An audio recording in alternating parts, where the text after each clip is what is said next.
Sửa đây bong phôn dương ngọt nì vừa chụp niềm xa đi đấy ngày đi dùng bọ tên man thong sai bầm lòng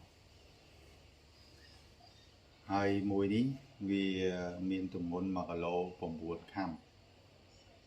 thế mà cả lô buồn ấy pi lô buồn khăm nó bong phôn nè pi lô buồn khăm á và man thong sai bầm hay lại vía mà cả lô pi mơn pram nó bong phôn pi mơn pram và lời dưỡng bọ mưa sạch điện ngọt nét không có và sạch đỏ cô tức đỏ cô của đọc tôi màn thong sài bờ chập đào bỏ ấy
dưỡng ột ngọt nếu bằng vốn đấy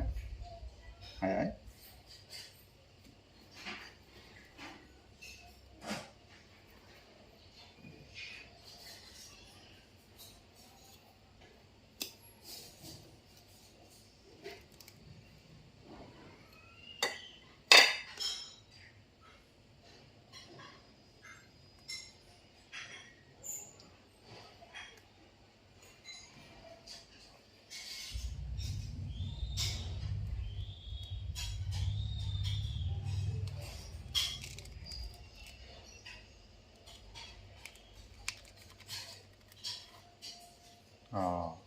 mỗi tí bay chạy cho vòng nào một sai vậy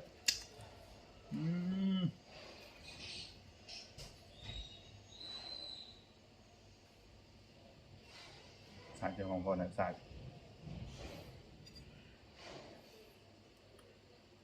vâng có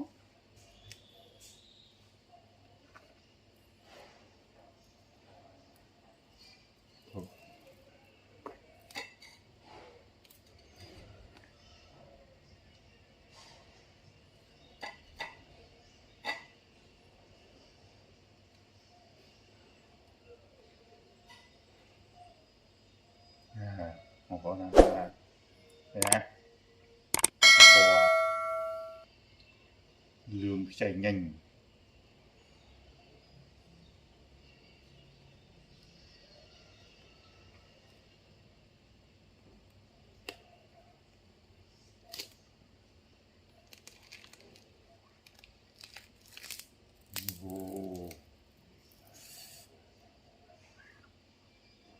มันทองสไลม์บ้าแล้วบางคนนะ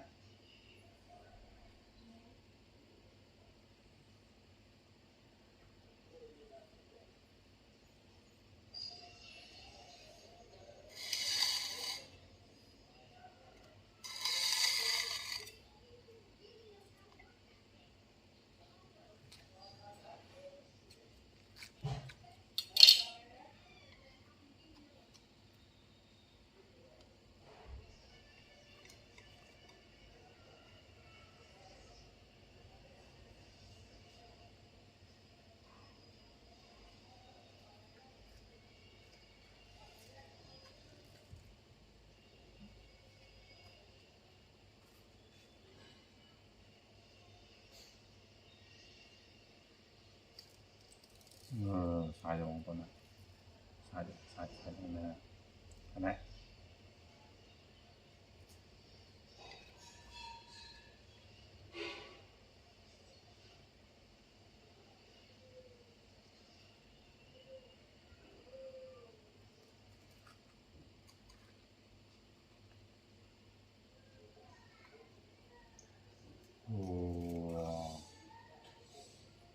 sai chặt mực cọp túi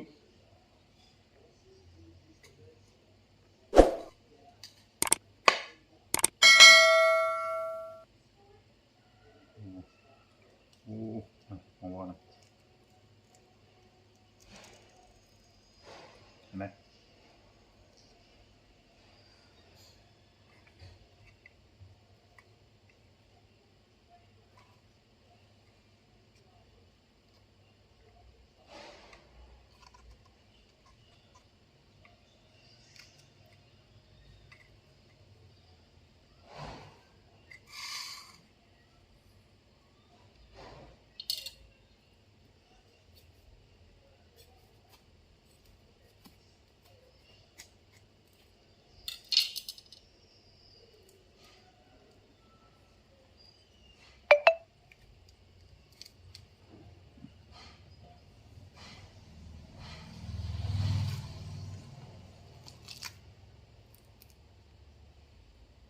vàng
hỏi bông bố nói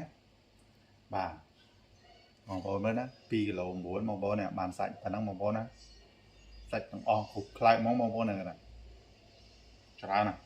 pi kilo bốn bông bố này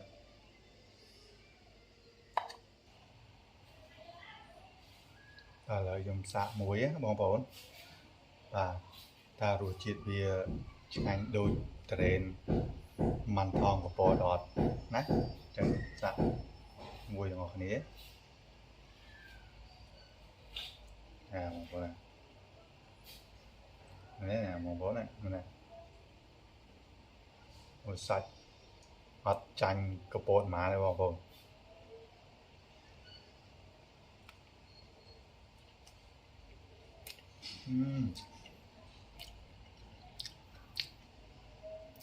cứ chuyện anh chanh được kia vào vùng mình chanh cái bột má này vào vùng nó chanh được kia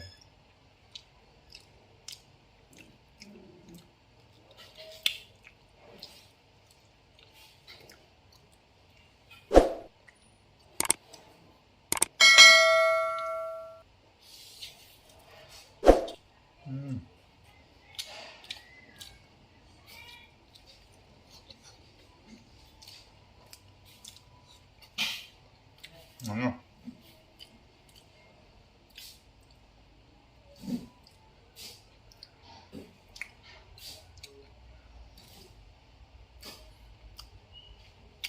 Vàសូមអរគុណបងប្អូនយើងអរគ្នាដែលបានទស្សនាវីដេអូរបស់ខ្ញុំបាទ តាំងពីដើមដល់ចប់